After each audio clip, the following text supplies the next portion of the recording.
नमस्कार। अगस्ती संहिता वाचन इस उपक्रम में मैं वैद्या प्रियदर्शनी बापटकडूस आप सभी का और आदरणीय वैद्य पराग दाते सर का हार्दिक स्वागत करती हूँ। श्री चरक संहिता चिकित्सा स्थान पंचविंशोध्याय द्विव्रणीय चिकित्सा का वाचन चल रहा है। इसके अंतर्गत पिछले सत्र में हम श्लोक नंबर 38 तक आए थे, जहाँ पर साध्यता तक हम रुके थे और चिकित्सा का प्रारंभ हो चुका था। मैं सर से अनुरोध करती हूँ अध्याय वाचन का प्रारंभ करें।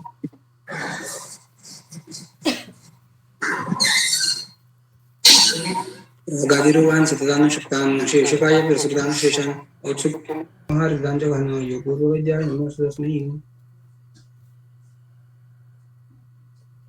38वें श्लोक में हम पिछली बार जहाँ पर रुके थे, जहाँ पर उन्होंने वर्ण के जो शुरू की चिकित्सा है उसके प्राइमरी स्टेजेस में जो करना है हमें वहां तक आए। हम वर्ण के साध्यत्व जानने के बाद जो चिकित्सा शुरू करनी है वहां तक हम आए थे। वहां पर हमने देखा कि वर्णानाम आदितः कार्यम यथासन्नम विशोधनम ऊर्ध्वभागै अधोभागैः शस्त्रैर्बस्तिभिरेव च सद्यः शुद्ध शरीराणाम प्रशमं यान्ति हि व्रणाः। तो जैसे हम बाकी के व्याधियों के चिकित्सा स्थान में या फिर चिकित्सा सूत्र में जैसे देखते हैं कि अगर दोषों के ज्यादा उत्क्लेश होने से कोई व्याधि हुआ है तो जरूरी है कि वहां पर हम दोषों का शोधन करें। अभी यहाँ पर वर्ण में बोला है कि वर्णानाम आदितः कार्यम यथासन्नम विशोधनम। यथासन्नम मतलब जो मार्ग सबसे नजदीक है वहां से हम दोषों का शोधन करें। जैसे अगर हाथ में व्रण है तो नासा या फिर मुख से शोधन करेंगे। पाँव में या फिर पेट के निचले भाग में व्रण है जहाँ पर पक्वाशय है तो वहां का जो रहेगा वो बस्ती से या फिर विरेचन से शोधन करेंगे यथासन्न मार्गेण।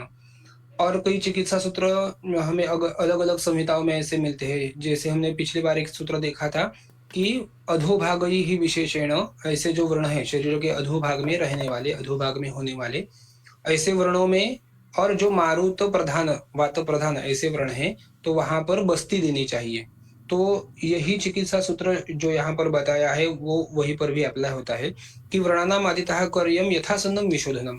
शुरू में ही अगर हम यथासन्न मार्ग से वर्ण के जो दोष है उनका शोधन कर ले तो वहां पर कौन सा शोधन करना है ये तो नहीं बताया है। ऊर्ध्वभाग ही अधोभाग ही शस्त्र बस्ती भी रेवच, मतलब कोई भी चीज, कोई भी कर्म जिससे आप वो वर्ण का शोधन कर रहे हो, जहां से वर्ण करने वाले दोष शरीर से बाहर निकलने वाले हैं, तो सद्य शुद्ध शरीराणाम, अगर आपका शरीर शुद्ध हो तो प्रशमम यान्ति ही व्रणाः, तो वर्ण जो है वो जल्दी से ठीक होता है। यही सूत्र या फिर यही चिकित्सा का मार्ग जो है वो हम और भी बहुत सारे व्याधियों में देख सकते हैं। व्रण के शुरू में हमने देखा था कि व्रण की उत्पत्ति जैसे होती है, श्वेथु पूर्वक ऐसे बोला है कि पहले सूजन आती है, शोथ आता है, उसका पाक होने जाने के बाद में वहां पर व्रण की उत्पत्ति होती है।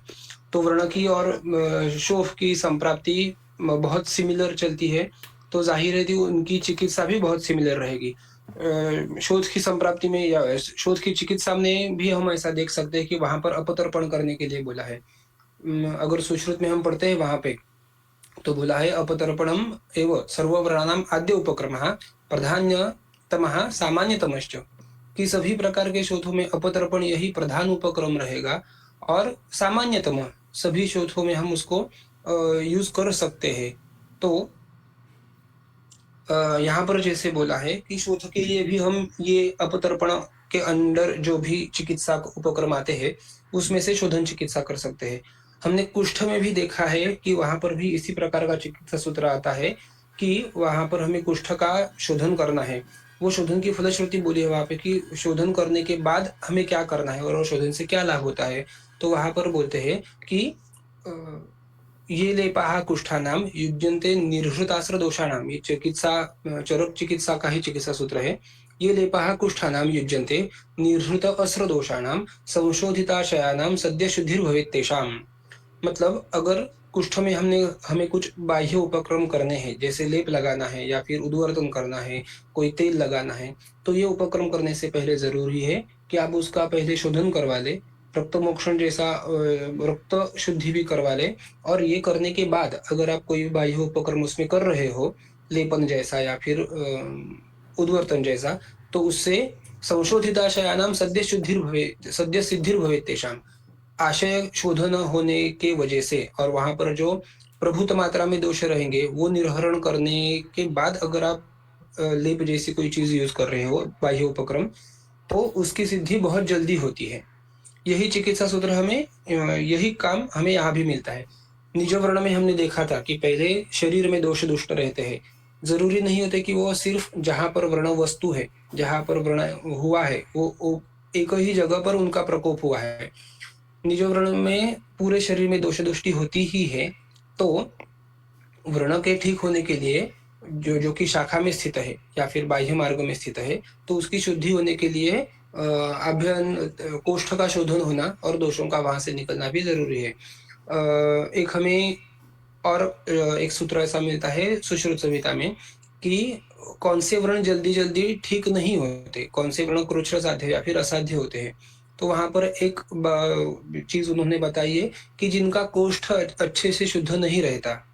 हमने देखे हैं कि शाखा गति कोष्ठ गति ये दोषों की जो गति रहती है, तो उसमें कोष्ठ गति अगर हमें प्राप्त करनी है दोषों की, वृद्धाभिसंदनात् पाकात् वायोश्च निग्रहात्, ये करके हमें शाखा में जो स्थित दोष है उनको कोष्ठ में लाना है। और कोष्ठ में आने के बाद अगर वो आमाशय में आ रहे हैं तो मुख मार्ग से, अगर वो अधो आमाशय में आ रहे हैं तो विरेचन से, और पक्वाशय में आ रहे हैं तो बस्ती से उनका निर्हरण करना है। तो इन्हीं शोधन की वजह से शाखा स्थित जो दोष रहते हैं वो कोष्ठ में आके शरीर से बाहर चले जाएंगे। शाखा में जो कुछ भी आपको वो दोष तकलीफ देते रहेंगे वो तकलीफ कम हो जाएगी। और जैसे ही दोषों का शोधन हो जाता है, दोषों का पाक होने लगता है, धातु का पाक होने की जो प्रक्रिया है वो आहिस्ता आहिस्ता धीरे धीरे कम हो जाती है। धातुओं का पाक कम करना और धातुओं का बल बढ़ाना, ये तो हमारा चिकित्सा का प्राइमरी उद्देश्य रहता है। तो उसकी वजह से वर्ण में भी हम अगर शोधन करते हैं यथासन्न मार्ग से, तो सिर्फ शोधन ही नहीं, उन्होंने बोला शस्त्र और बस्ती भी रहे बचो। मतलब अगर कोई ऐसी चीज है वर्ण में, जैसे वर्ण में कोई शल्य है कि जिस कारण के वजह से वो वर्ण ठीक होने में आप कोई भी उपक्रम करे, कोई भी आभ्यंतर या बाह्य चिकित्सा करे, अगर वो कोई शल्य है, जैसे कांच है, कोई काटा चुभा है या फिर कोई पत्थर है। मेरे पास ऐसी एक रुग्ण थी जिसके पाँव के अंगूठे में एक व्रण हुआ था। व्रण दिखने में बहुत ही छोटा था, लेकिन 2 महीने वो घर पर ड्रेसिंग कर रही थी, उसमें कुछ फर्क नहीं आ रहा था, ना ही वो बिगड़ रहा था ना ही वो अच्छा हो रहा था। तो हमारे पास आने के बाद जब हमने उसका शोधन करना शुरू किया, 2-3 दिन तेल का पिचू रखा, धारा की, और बाद में शस्त्र कर्म का इम्पोर्टेंस बता रहा हूँ कि ये करने के बाद भी वो व्रण में कुछ खास बदलाव नहीं आ रहे थे। जो रुक्ष वहां पर हुई हुई स्किन थी वो वैसे की वैसी ही थी। तो हमने सोचा कि इसका पहले शोधन करते हैं शस्त्र कर्म से, इसको पहले निकाल देंगे और जो कुछ अंतर शुद्ध व्रण रहेगा उसके बाद में तो उसका रोपण करेंगे। जैसे ही वहां पर शस्त्र कर्म किया तो दिखाई दिया कि वहां पर अंदर एक छोटा सा कंकड़ फंसा हुआ था, एक छोटा सा पत्थर फंसा हुआ था। तो अगर पत्थर जैसा कोई शल्य आपके शरीर के अंदर है और आप बाकी कोई भी उपक्रम कर रहे हैं, बाहर हो या फिर आभ्यंतर हो और ये शोधन भी हो, तो भी वो पत्थर को जब तक आप निकालोगे नहीं, वो व्रण में कोई भी आपको बदलाव नहीं मिलेगा। तो ये जैसे बोला है कि ऊर्ध्वभाग अधोभाग से आप जैसे दोष निकाल रहे हो, वैसे शस्त्र कर्म से भी आप दोष निकाल सकते हो। बस्ती कर्म से दोष निकाले हुए तो मेरे पास बहुत सारे पेशेंट है। पाँव में जिनके व्रण है, जो वात दुष्ट है, वात प्रधान है, जिसमें शूल रहता है, वात दुष्ट के अन्य कार्य उष्ण कामित्व कंपान शकृत ग्रहण, ऐसे जिसमें लक्षण मिलते हैं वो वात प्रधान व्रण है। और बस्ती से उनका शोधन बहुत अच्छे से होता है। जैसे ही वर्ण का शोधन हम बाहरी उपक्रम से करते हैं, वैसे आभ्यंतर शोधन जिसको हम बोलेंगे वो बस्ती से होगा। तो वात की जैसे ही गति संचरित गति और वात का संचरण अच्छे से होगा, तो वहां पर शूल शमन ये हमें पहला उपशय मिलता है। और उसके बाद में वहां पर जो कार्ष्ण्य आया हुआ है उसमें बदलाव आता है। संवेदनाएं जो खोई हुई रहती है बहुत बार, कि पाँव में संवेदना नहीं रहती, कुछ पाँव में लगा, मच्छर काटा या फिर ऐसे कुछ, तो हाथ लगाया ऊपर से, तो वो संवेदना जो नहीं रहती वो बस्ती देने के बाद फिर से थोड़ी थोड़ी आने में शुरुआत होती है। तो ऐसे सद्य शुद्ध शरीराणाम, और ये ऐसे शरीर के शोधन करने से प्रशमामि यान्ति ही व्रणाः। इसीलिए जरूरी है कि हम व्रण में भी दोषों की अवस्था देखकर, उत्कृष्ट दोष अगर है उनको शरीर के बाहर हम निकाल सकते हैं तो उनका शोधन कर ले। आगे चलेंगे।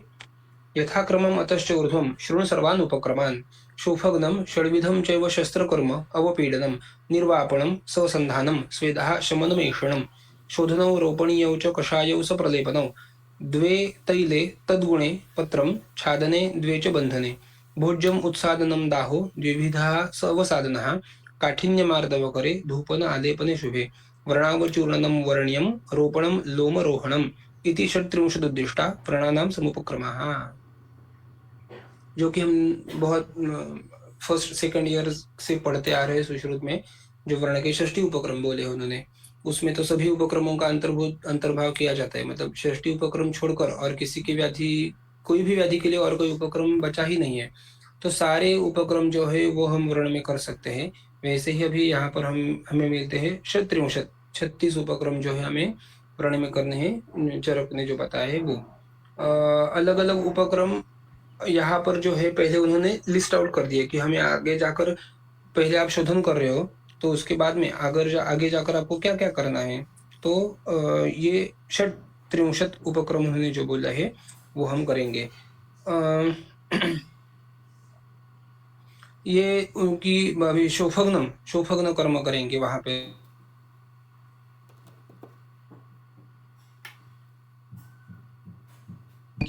तो यहाँ पर हम शोफग्नम षड्विध शस्त्र कर्म, 6 प्रकार के जो शस्त्र कर्म है वो अवपीडन, निर्वापन मतलब टीका में उन्होंने बोला है कि उसका दाह शमन करना, संधान जो कुछ छिन्न भिन्न ऐसे हुए जो वर्ण रहते हैं उनका संधान करना, स्वेदन करना, शमन दोषों का करना, ऐषण नाड़ी वर्ण के जैसे कोई वर्ण रहेंगे तो उनका ऐषण करके वो पता चलना कि कहाँ पर वर्ण है, कितना हुआ है वगैरह ऐसा।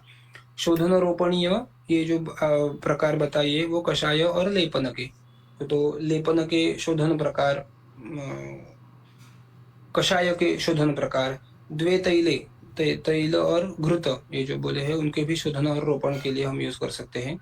तद्गुणे पत्र जो बोले हैं वो पत्र दान करने के लिए आगे एक विधि आएगा तो उसके बारे में हम जानेंगे। छेदन करना जो रहेगा उसका वर्ण में जो कुछ शस्त्र कर्म करना है हमें दोष निकालने के लिए, कुछ मांस निकालने के लिए, कोई शल्य है वो निकालने के लिए, या फिर कोई अंग जहां पर ग्लपित हो रहा है, जो कुछ मांस कोथ हो रहा है उसको निकालने के लिए। बंधने वहां पर जो हम वर्ण बंधन बांधेंगे, ये सब करने की चीजें बाद। भोज्यम उसको खाना कौन सा देना है, क्या क्या उसमें आहार है, पथ्यतम कौन सा है, अपथ्यतम कौन सा है। उत्सादनम वहां पर वर्ण का उत्सादन करने के लिए जो कुछ निम्न वर्ण रहते हैं जहाँ पर पाक होने के बाद वर्ण वस्तु जो रहती है या फिर मांस इत्यादि जो वहां पर धातु रहेंगे वो पाक होने से जो खराब होकर निकल जाते हैं वहां से, तो वर्ण में गाढ़ा खड्डा जैसा बन जाता है। वो गड्ढा जो बनेगा तो उसका जरूरी है कि हम उत्सादन करके वो वर्ण को जो नीचे गड्ढे जैसा बना है उसको पहले नॉर्मल जो स्किन लेवल रहेगी वहां तक उसको ऊपर लाए। दाह अग्निकर्म करना। द्विविधा अवसाधन करना मतलब इसके एकदम विपरीत। जैसे कोई वर्ण में मांस जो बढ़ता है वो इतना बढ़ेगा कि वो नॉर्मल स्किन लेवल के आजू बाजू से थोड़ा ऊपर की ओर तक आ जाता है, तो उसका अवसाधन करना पड़ता है। जो ज्यादा हुआ, जो बढ़ा हुआ मांस है उसका अवसाधन करना पड़ेगा। काठिन्य मार्दव करे, काठिन्य कर और मार्दव करने वाले धूपन और आलेपन आगे जो बताएंगे हम। आलेपने वर्णावचूर्णनम जो त्वगत वर्ण रहते हैं जहाँ पर मांस वगैरह ये भर के आना, वो उत्साधन अवसाधन होना, ये जो चीजें हो चुकी है तो उनमें, या फिर अवघृष्ट वर्ण में वर्ण अवचूर्णन करते हैं, चूर्णों का वहां पर लगाते हैं चूर्ण लगा के। वर्ण्य जरूरी है कि जहां पर वर्ण हुआ है वो भरने के बाद उसके आजू बाजू में जो स्किन रहेगी वो त्वचा के जैसा उसका वर्ण अच्छे से होना चाहिए।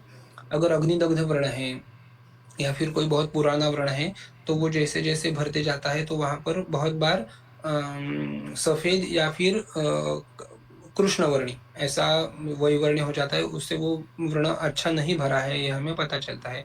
तो वर्ण्य कर्म वहां पर करना पड़ेगा हमें। रोपणम लोम आरोहणम, रोपण करना, शुद्ध वर्ण का रोपण करना है, उसका सिर्फ रोपण हो जाने, रोपण यही प्रधान कर्म है। लोम आरोहणम जैसे ही ये वर्ण जो कुछ हम जहां पर भी वर्ण होता है तो वहां पर पहले ही तो त्वचा के हमने जो 7 प्रकार देखे, 7 लेयर देखे वो चले जाते हैं। उसके नीचे जो कुछ भी कला रहेगी वो कला चली जाती है, मांस चला जाता है। तो जरूरी है कि वर्ण भरने के बाद ये चीजें जैसे जैसे वो वर्ण से चली गई है वो फिर से वापस आए तो वर्ण 100 क्या बोलते हैं हमको, एकदम 100% अच्छे से ठीक हुआ है।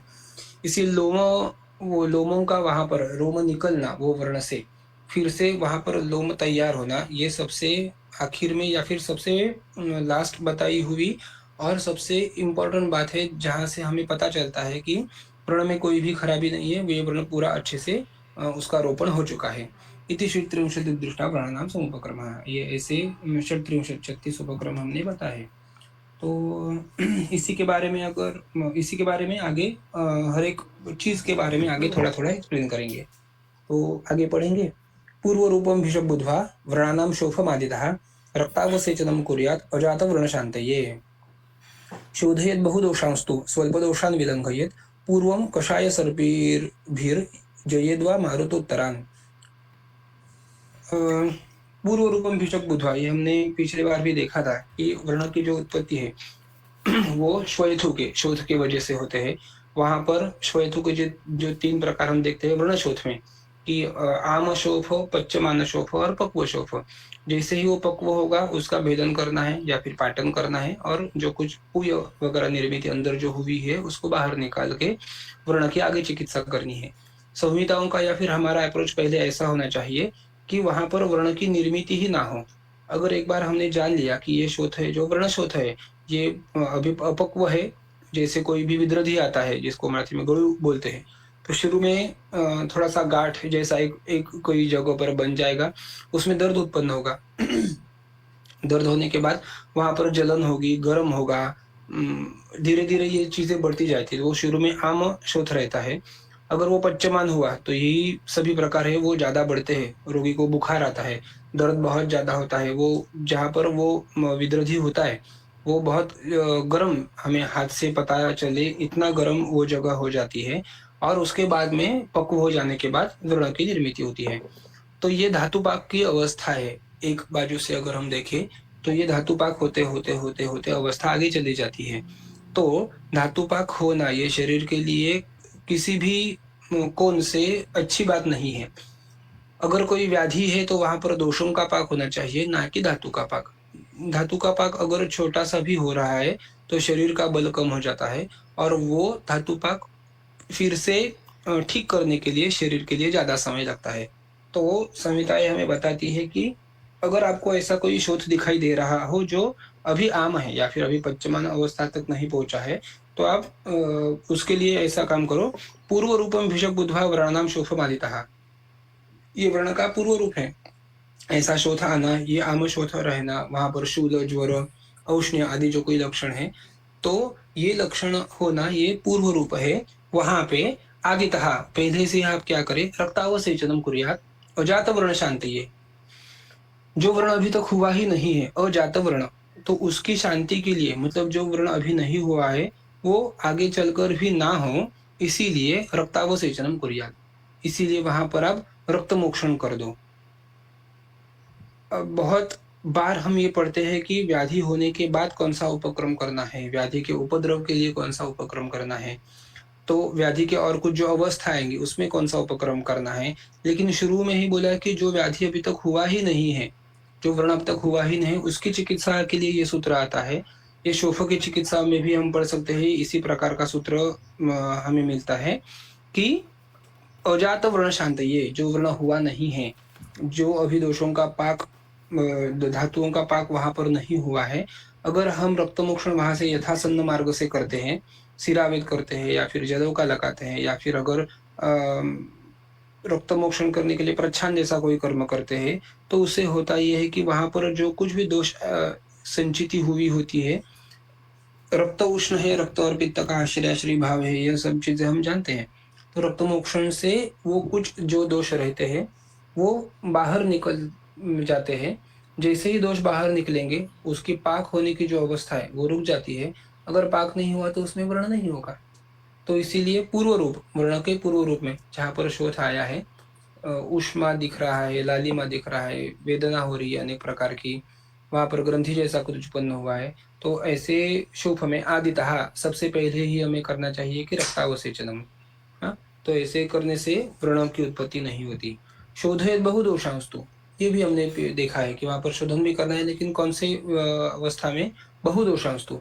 अगर बहुदोषावस्था है, उसमें बहुदोष के लक्षण हमने पढ़े हैं, तो ऐसे बहुदोष जिसमें है उनको शोधन करना चाहिए। स्वल्प दोषान विलंघयेत, जिसमें दोषों की मात्रा इतनी नहीं है या फिर रोगी का बल थोड़ा कम है, तो ऐसे रोगों में विलंघयेत, लंघन करने से हम यही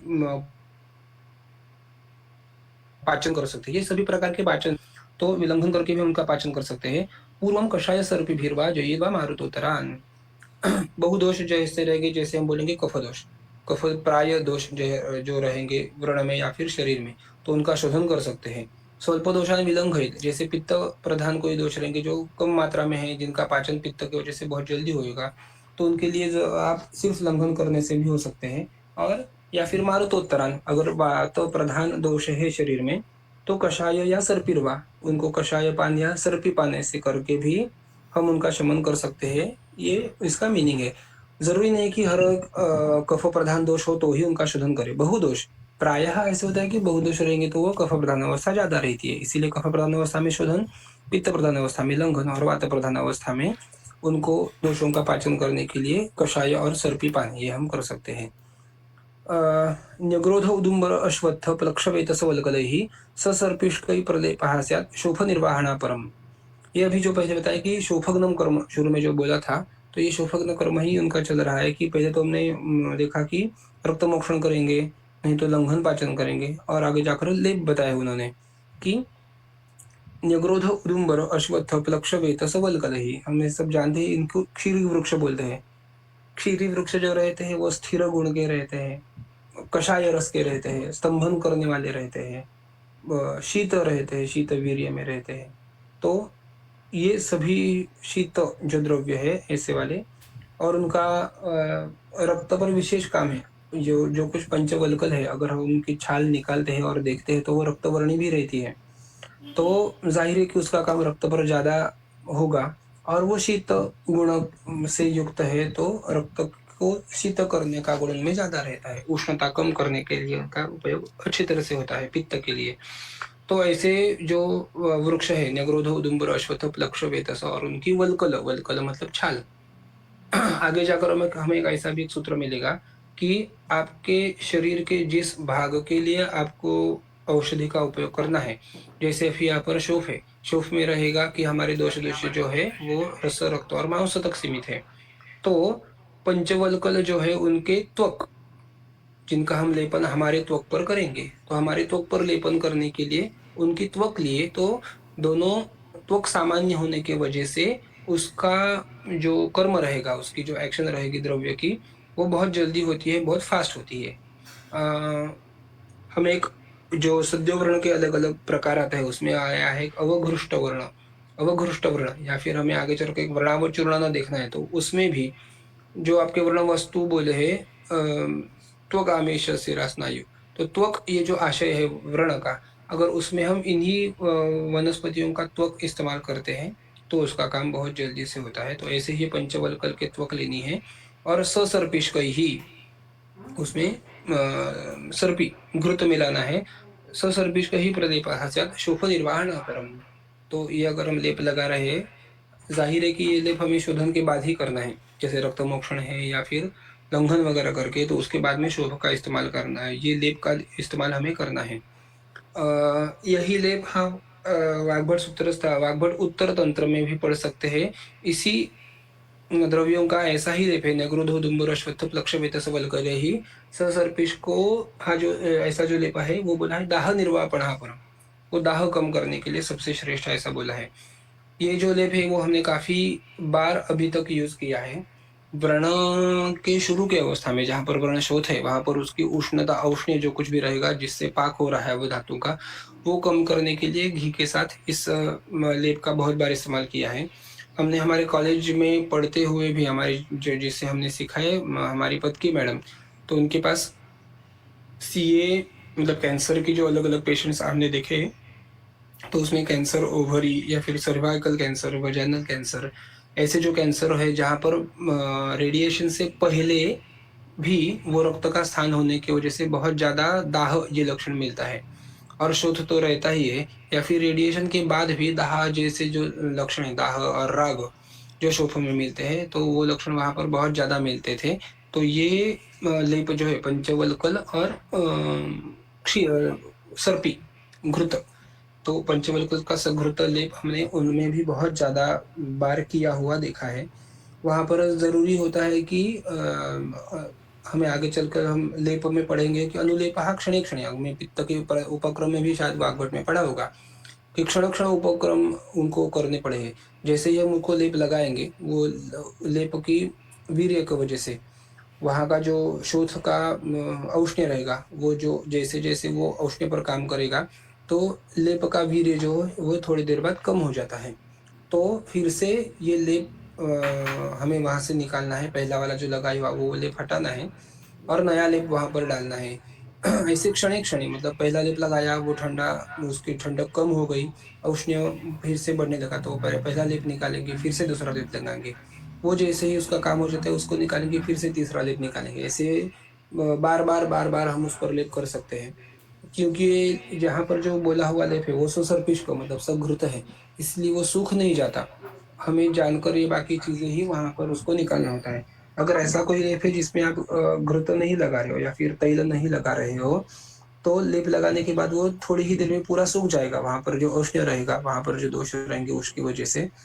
तो बोला है कि शुष्क लेप अगर होता है, तो उसका काम पूरा हो गया है और ज़रूरी है कि आप वो निकाल कर फिर से दूसरा लेप वहाँ पर लगा सकते हो। शुष्क लेप जो रहते हैं वो निर्वीर्य हो जाते हैं, हीनवीर्य हो जाते हैं। तो उनका अगर काम हो रहा है तो उनको वहीं पर रखने की कोई ज़रूरत नहीं है। बहुत बार ऐसे क्या बोलेंगे हम उसको, ये एक रूढ़ी है, ये प्रथा हम देखते हैं बहुत बार रुग्ण में या फिर पूछने से हमें पता चलता है कि रुग्ण लेप लगाता है और सो जाता है रात भर। और सुबह उठने के बाद में ही वो लेप निकालना या फिर और दूसरी कोई चीज़ें गई वो लेपों के ऊपर करना, ऐसी चीज़ें होती है। तो ये नहीं होना चाहिए। हमें ये पता होना चाहिए कि शुष्क हो जाने के बाद अगर वो लेप निर्वीर्य हो रहा है तो वहाँ पर उसको नहीं रखना चाहिए। उसको आप हटाने के बाद अगर चाहे तो दूसरा लेप लगा सकते हो, नहीं तो अगर पूर्ण उपशम मिला है तो वैसा ही उसको छोड़ दे सकते हो। तो ये जो पंचवल्कल का लेप रहेगा, ससर्पिष्क ऐसा किया हुआ, वो शुभनिर्वाहणः परम, वो शुभ कम करने के लिए सबसे अच्छा है। विजया मधुकम वीरा विषग्रंथि शतावरी नीलोत्पलम नागपुष्पम प्रदेहः स्यात् सचन्दनः सप्तवो मधुकम सर्पि प्रदेहः स्यात् सशर्करः अविदाहिनी च अन्नानि शोभे भेषजमुत्तमम्। अभी यहाँ पर एक बोलेंगे प्रदेह करने के लिए, जैसे विजया है, विजया मतलब टीका में हम पढ़ेंगे बला, ऐसे उन्होंने बोला है।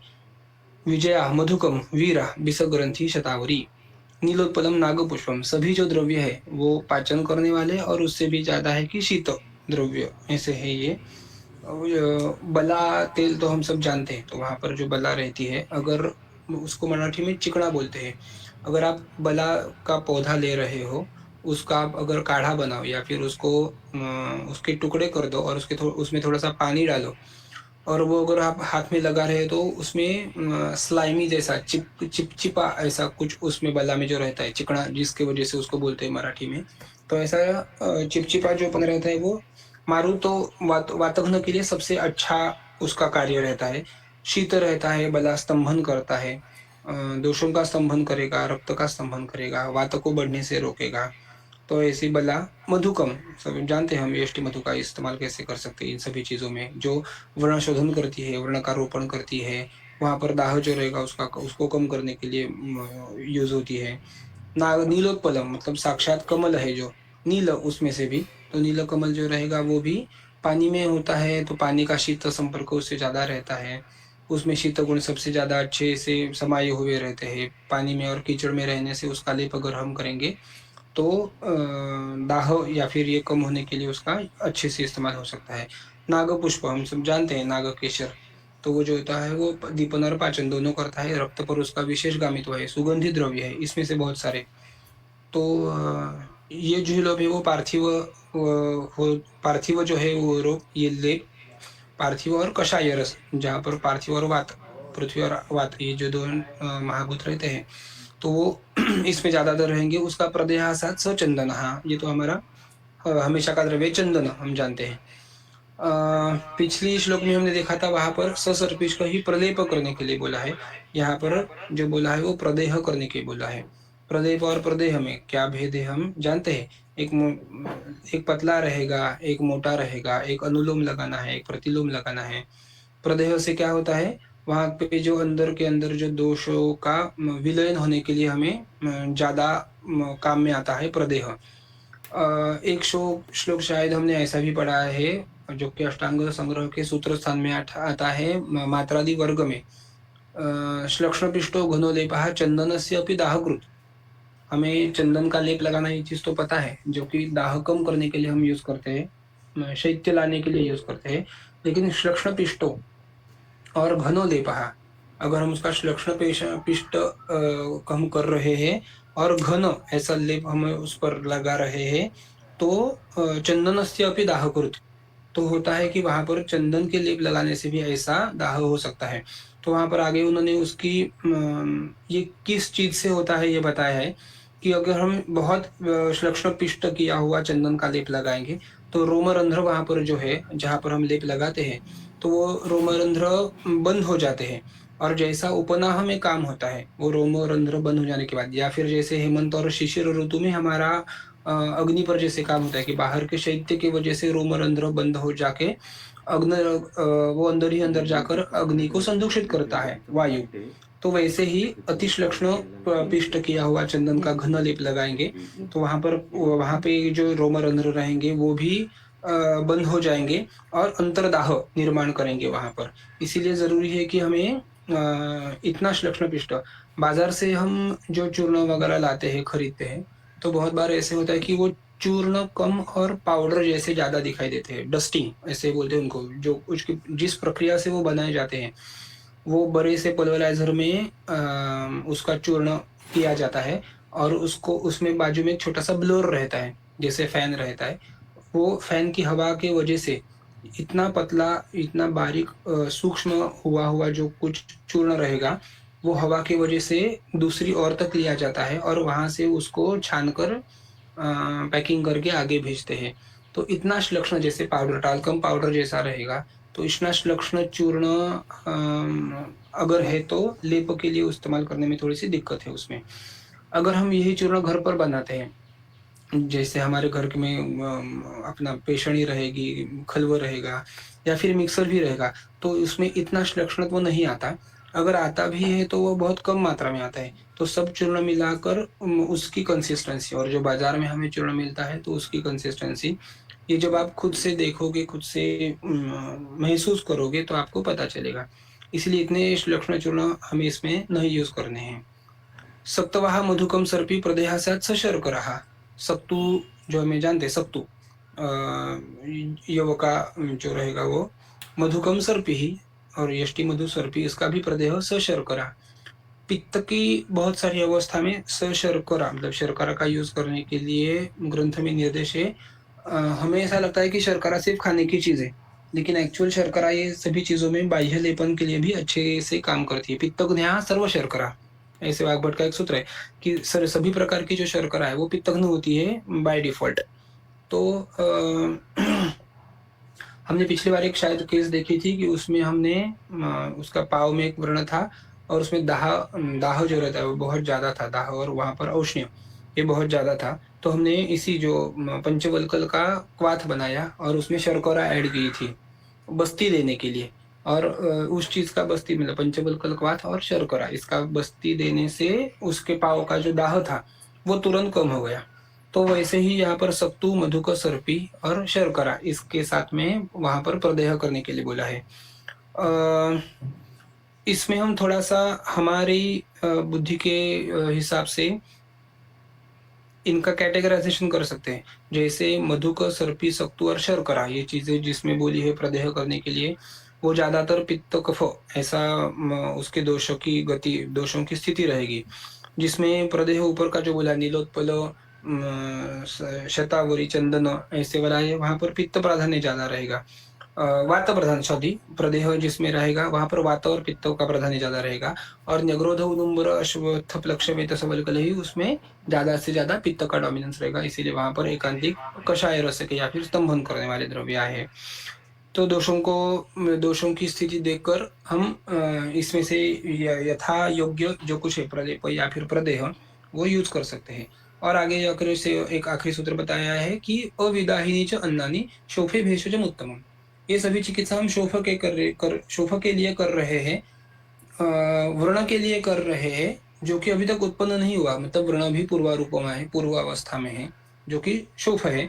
तो अविदाहिनी च अन्नानि, जैसे ही आप बाह्य उपक्रम कर रहे हो, वो शीत है, स्तंभन करने वाले हैं, दोषों का पाचन करने वाले हैं, तो जरूरी है कि आप खाना भी वैसा ही खाओ जो विदाह उत्पन्न ना करे।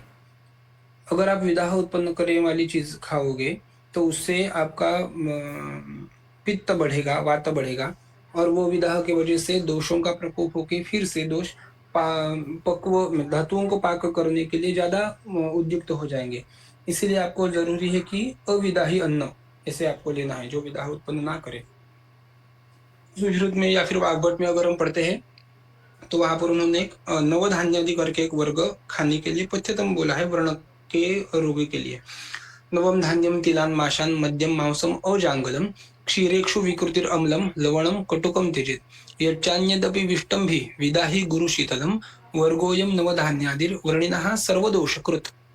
ऐसे बोला है कि एक नवधान्य करके उन्होंने बोला कि नवीन धान्य जो रहता है नया, 1 साल से कम समय में जिसको हम खा रहे हो कल्टी हार्वेस्टमेंट के बाद में, हमें पुराना धान्य लेना है। 1 साल के बाद, 1 साल तक उसको स्टोर करके धान्य बाद में खाना है, जैसे चावल है, गेहूं है या फिर ये चीजें। तो उसमें उससे पहले अगर हम उसको खा रहे हैं, तिल जो हम आहार में यूज करेंगे, माश जो दोषों को बढ़ाता है, कफों को बढ़ाता है, उष्ण है, मध्यम मांसम अजांगलम मध्य का सेवन करने वाले, अजांगल जो मांस है, मतलब अभी जो हम खाते हैं वो सभी मांस 99% अजांगल ही रहता है। क्षीर और इक्षु की विकृति, मतलब दूध और दूध की विकृति बाकी जो रहेगी, दधी है, ताक है, छाछ है, या फिर और कुछ हम पनीर वगैरह जो इस्तेमाल करते हैं, वो सभी चीजें क्षीरेक्षु विकृति ही अम्लम, अम्ल रस का प्राधान्य से सेवन करना, जैसे सभी प्रकार के अचार है, नींबू है, या फिर तक्र उसमें भी आएगा। तो ये सभी चीजें लवणम कटुकम त्यजेत, अम्ल लवण और कटुक, लवण रस, अम्ल रस और कटुक, तो ये साक्षात जो है वो उष्ण है, सभी कुछ चीजें पित्त को बढ़ाएगी, विदाह बढ़ाएगी। तो ये सभी कुछ चीजें हमें नहीं लेनी चाहिए। और क्या बोला है आगे जाकर, लवणम कटुकम यच्चान्यदपि विष्टम भी, ये छोड़कर भी अगर आप बाकी कोई चीजें जानते हो जो विष्टंभ करने वाली है, यच्चान्यदपि विष्टम भी विदाही गुरु शीतलम, जो विदाह है और गुरु विदाह निर्माण करने वाली और गुरुता निर्माण करने वाली है। वर्गोयम नवधान्यादि, ये आदि सब जो वर्ग है नवधान्य से शुरू हुआ वो व्रणिनः सर्वदोषकृत, वो वर्ण में सभी प्रकार के दोषों को उत्पन्न करता है। इसीलिए अगर हम ये चीजें पढ़ते हैं तो क्षीर और इक्षु विकृति बोला है प्रायः। तो बहुत सारे लोगों में ये भी है कि नहीं, जख्म या फिर घाव हुआ है तो शक्कर नहीं खाते, गुड़ खाते हैं कि नहीं, गुड़ से मतलब शक्कर खाने से अगर कोई चीज जैसे डायबिटीज जैसे बढ़ेगी तो गुड़ खाने से नहीं बढ़ेगी ऐसे। लेकिन ये चीज भी हमें ध्यान में रखनी चाहिए कि हमारी संहिता में बोला है कि शर्करा इक्षु विकाराणाम श्रेष्ठा, इक्षु के जो कुछ विकार है उसमें शर्करा श्रेष्ठ है, ना कि गुड़। और गुड़ जो है वो गुड़ करता अग्नि सादस्य, गुड़ जो है वो अग्नि का अवसाद करता है, अग्नि को कम करता है। और प्रभुत कृमि मज्जा निर्माण करने वाला, कृमि और स्राव ऐसे निर्माण करने वाला, अभिषण निर्माण करने वाला ऐसा रहता है गुड़, ना कि शर्करा। लेकिन शर्करा तो पित्त को शमन करने वाली रहती है। तो ये चीज भी हमें बतानी पड़ेगी उनको कि गुड़ और शर्करा एक दूसरे के लिए ऑप्शन नहीं है। हर एक मतलब गुड़ का काम अलग है, शर्करा का काम अलग है। तो क्षीर और इक्षु सभी प्रकार के जो विकृति है, बहुत लोगों को दूध या फिर ऐसी चीजें लेने की आदत सी रहती है कि नहीं, दूध तो पीते व्रण में हो या फिर और किसी चीज में हो, तो उनको बताना पड़ता है कि अगर आपको ये चीजें हैं तो दूध का सेवन नहीं करना है, ताक आपको नहीं लेना है। तक्र क्यों नहीं लेना है? एक तो तक्र अम्ल वर्ग में भी आता है, तो अम्ल जो कुछ चीज रहेगी वो उष्ण रहती है, इसीलिए नहीं लेना है। एक सुश्रुत में हम तक्र के बारे में अगर पढ़ते हैं तो वहां पर बोला है कि नैवम तक्रम क्षते दद्यात न उष्णकाले न दुर्बले न मूर्छा भ्रम दाहेशु न रोगे रक्तपैत्तिके। तो तक्र जो है वो बेसिकली उष्ण होता है, हाँ, इसीलिए नैवम तक्रम क्षते दद्यात, जहां पर क्षत है ऐसे रोगी में, जहां पर व्रण है ऐसे रोगी में नैवम तक्रम क्षते दद्यात्, उसमें कभी भी नहीं देना चाहिए, कभी भी यूज़ नहीं करना चाहिए। न उष्ण काले, उष्ण काल में भी जैसे ग्रीष्म ऋतु में वगैरह ऐसे भी वहाँ पर अभी नहीं देना चाहिए। अभी ये बहुत सारे जो क्या बोलेंगे हम उसको गलत रूढ़ी या फिर गलत लोगों में हुई हुई जो बातें रहती है वहाँ पर कि नहीं जैसे ही गर्मी बढ़ती है तो हम छाछ पीते हैं बहुत सारा, उससे ठंडक मिलती है या फिर उससे अच्छा लगता है। लेकिन ग्रंथों में इसका निषेध आया है कि ग्रीष्म काल में, उष्ण काल में तक्र का इस्तेमाल नहीं करना है। ये क्यों? तो जो लोग हैं वो तक्र को बनाते वक़्त मतलब दही को मंथन करने के बाद में उसमें हम पानी जो डालेंगे, एक तो वो पानी के साथ बर्फ मिलाते हैं, नहीं तो उसमें ठंडा फ्रिज का पानी डालते हैं, नहीं तो जो तक्र है वो बनाया हुआ जो छाछ रहेगा उसको फ्रिज में रखने के बाद में उसको पीने के लिए इस्तेमाल करते हैं। इसीलिए उनको लगता है कि ये जो ठंडक बाहर से मिला स्पर्शगम्य जो गुण है ठंडा वाला शीतवीर्य का नहीं, लेकिन ठंडा लगना, तो ये चीज़ की वजह से होता है कि उनको तक्र ठंडा लगता है या फिर अच्छा लगता है ग्रीष्म काल में भी।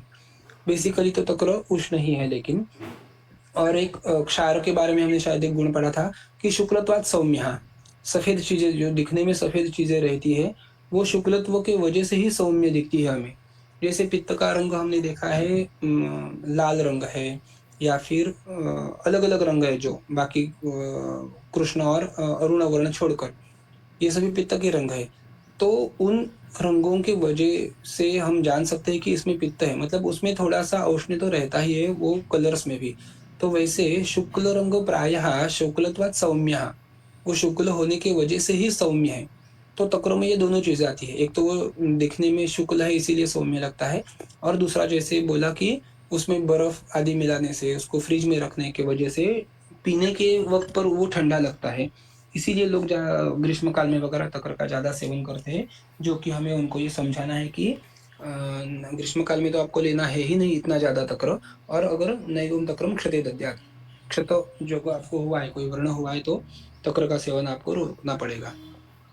अविदाहिनी च अन्नानि शोफे भेषजम उत्तमम, तो ऐसे जो विदाह करने वाले हैं जैसे इक्षु का रस है, बहुत सारे फलों के रस लोगों को लेने की आदत सी रहती है, जूस निकाल कर लेने की।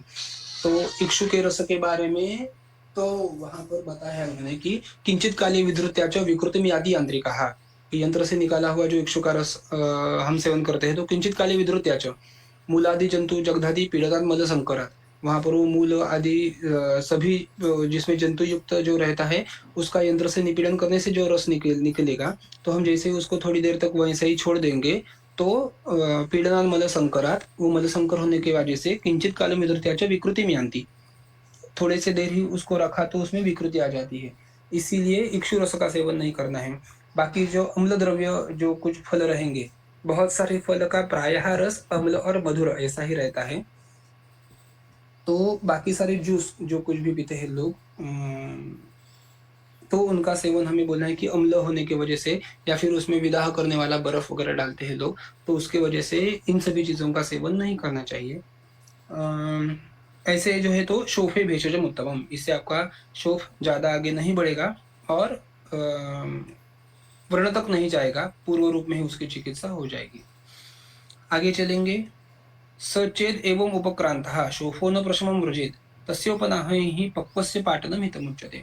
अगर आप इतनी चीजें सभी कर रहे हो फिर भी ये सभी करने के बाद भी न चैव एवं उपक्रांतः शोफो न प्रशमं व्रजेत, ये सभी करने के बाद भी शोफ प्रशम नहीं हो रहा है, शोफ का प्रशमन हो नहीं रहा है, मतलब आपने लेप लगा रहे हो, रक्तमोक्षण जैसी चीजें की है, प्रलेप लगाया, प्रदेह किया, अविदाही आहार लिया, फिर भी अगर शोफ में कुछ कम नहीं हो रहा हो, प्रशमन नहीं हो रहा हो शोफ का, तो तस्य उपनाह ही, तो उसका आप उपनाह से उसका पक्वस्य पाटनम हितमुच्यते।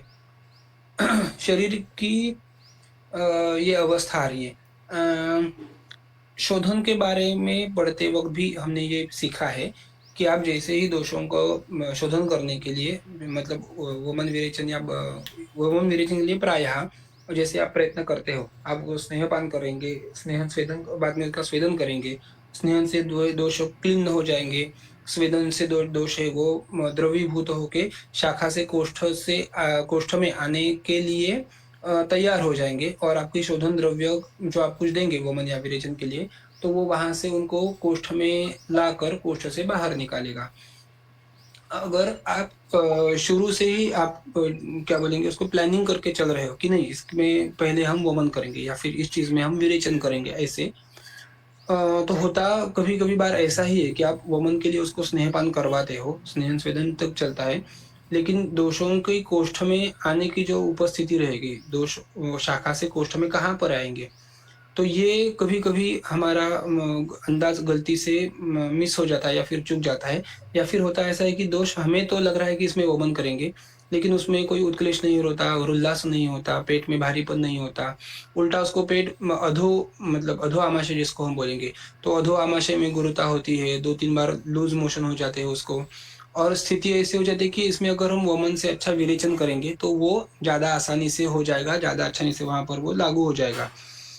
तो अगर हम वमन प्लान करके भी उसको सभी स्नेहपान, स्नेहन-स्वेदन वगैरह ये कर्म कर रहे हैं, लेकिन दोषों की उत्पत्ति मतलब दोषों की अवस्था ऊर्ध्व आमाशय ना होते अधो आमाशय में हो रही है, तो उसको ऐन वहाँ पर वो ऐन मोमेंट पे अपना प्लान चेंज करके वमन के अलावा विरेचन देना चाहिए, जो कि यथासन्न दोषों के यथासन्न बाहर निकलने का मार्ग है।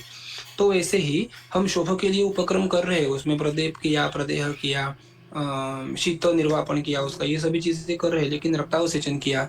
लेकिन ये करने के बाद भी अगर शोफ का प्रशमन नहीं हो रहा है, तो शरीर की या फिर दोषों की स्थिति ऐसी है कि अभी वो आगे निकल कर पाक की तरफ चले जाएँगे। अगर दोष पाक की तरफ जा रहे हैं, तो जो 3 शोथों की अवस्था है, अपच्य, पच्यमान और पक्व, अगर आप अपच्य में उसका शमन नहीं कर रहे हो, पच्यमान तक आ रहे हैं, तो आपको बोल रहे हैं कि आप उपनाह करो और क्या करेंगे, उसको पक्व करने के लिए मदद करेंगे। शुरू की तो हमारी चिकित्सा ऐसी ही रहेगी कि ज़्यादा से ज़्यादा पाक ना हो, जिससे व्रण की उत्पत्ति ना हो। लेकिन अगर ये चिकित्सा से उपशय नहीं मिल रहा, तो उसका उपनाह करेंगे। उपनाह करने से क्या होगा, हमने पिछली बार भी शायद पढ़ा था कि जैसे ही हम उपनाह में हमें क्या-क्या चीज़ें आती है, जो कुछ वातघ्न द्रव्यों के पत्र रहेंगे, पत्रभंग, क्वाथ, अम्ल द्रव्य रहेंगे, लवण रहेगा उसमें, स्नेह रहेगा। तो ये सभी चीज़ों की वजह से वहाँ पर दोषों का पाक बहुत जल्दी हो जाता है। प्रशमन नहीं होता लेकिन बहुत जल्दी पाक हो जाता है। जो बीच की अम, म शोथ की जो बीच की अवस्था रहेगी, तो अ, आम अवस्था से पक्व अवस्था में जाने के लिए बीच की जो पच्यमान अवस्था रहेगी, वो जल्दी से पास हो जाती है।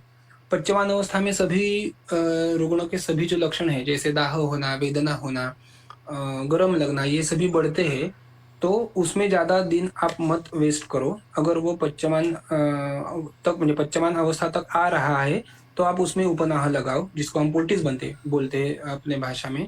तो उसको पोल्टिस लगाओ और जल्दी से जल्दी उसका पाक करो, ताकि शरीर को और ज़्यादा क्लेश ना हो। जैसे ही आप उपनाह करोगे वर्णांक में, तो वहाँ पर दोषों का पाक बहुत जल्दी से हो जाएगा। अगर ऐसे ही छोड़ोगे 2-3 दिन लगेंगे, तो उपनाह से 1 ही दिन में उसका पाक हो जाएगा। पाक हो जाने के बाद पक्वस्य पाटनमित्तम उच्यते।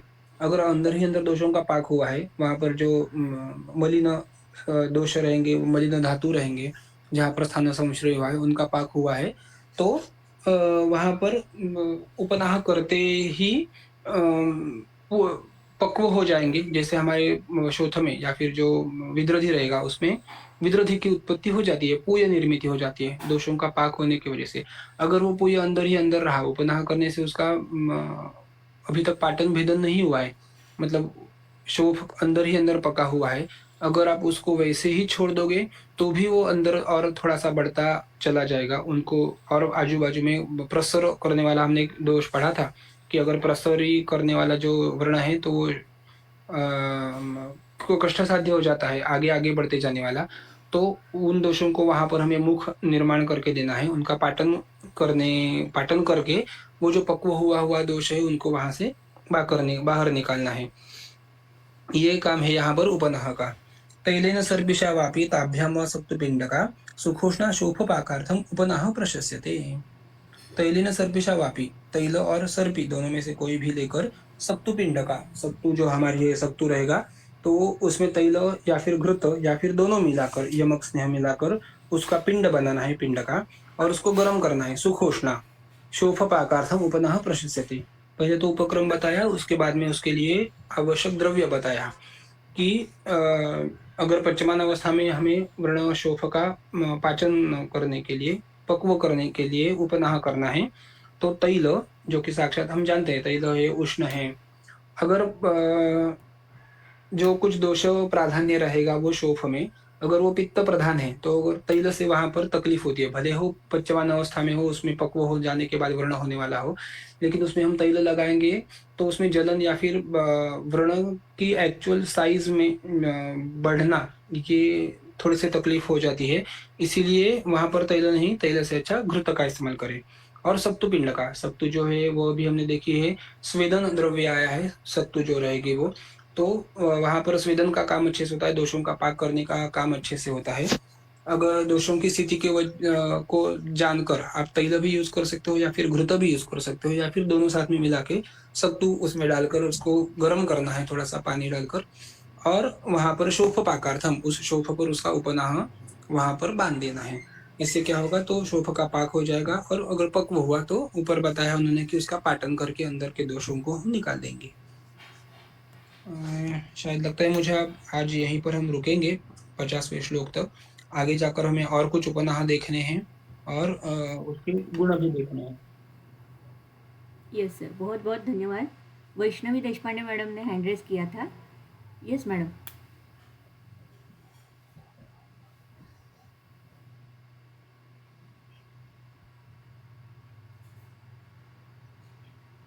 शायद वो लेफ्ट हुई है, कोई बात नहीं।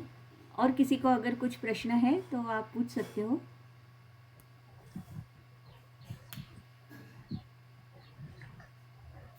और अगर नहीं है प्रश्न तो ये उपनाह के साथ हम आज यहीं पर रुक रहे हैं। कल फिर से मिलेंगे 7:30 बजे। धन्यवाद सर। ओके।